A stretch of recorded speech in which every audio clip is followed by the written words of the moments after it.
بسم الله الرحمن الرحيم. السلام عليكم ورحمة الله وبركاته. معكم محمد فتح الله من على قناة اليوتيوب. تحياتي لجميع المتابعين والمشاهدين من كافة أنحاء العالم والوطن العربي وجمهورية مصر العربية. ألف مبروك فوز الأهلي على فريق يانج أفريكانزا التنزاني بهدف بلا شيء في دور المجموعات من دوري أبطال أفريقيا، وختام المجموعة والجولة الأخيرة وصدارة المجموعة الثالثة في دوري الأبطال، وفوز شباب بلوزداد الجزائري على ميديام الغاني 3-0. وألف مبروك للنادي الأهلي وجميع النادي الأهلي وأسطورة كابتن محمود الخطيب وكابتن مارسيل كولر وخالد بيبو ومشيليانكو وسامي قمصان وكل الجهاز الفني والإداري. وألف مبروك للرجالة ولاعيبة النادي الأهلي، إمام عاشور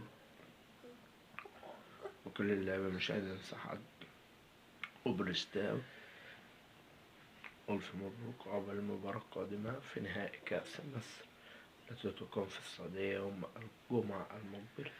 أتمنى التوفيق لرجالة الأهلي ولاعيبة الأهلي، أتمنى إنها تكون مباراة ممتعة تليق باسم الفريقين الكبيرين قطبين الكرة المصرية الأهلي والزمالك.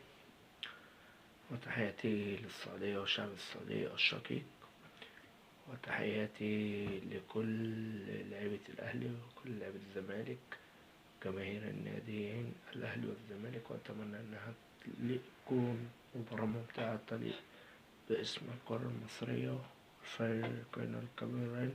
أتمنى إنها تكون مباراة ممتعة.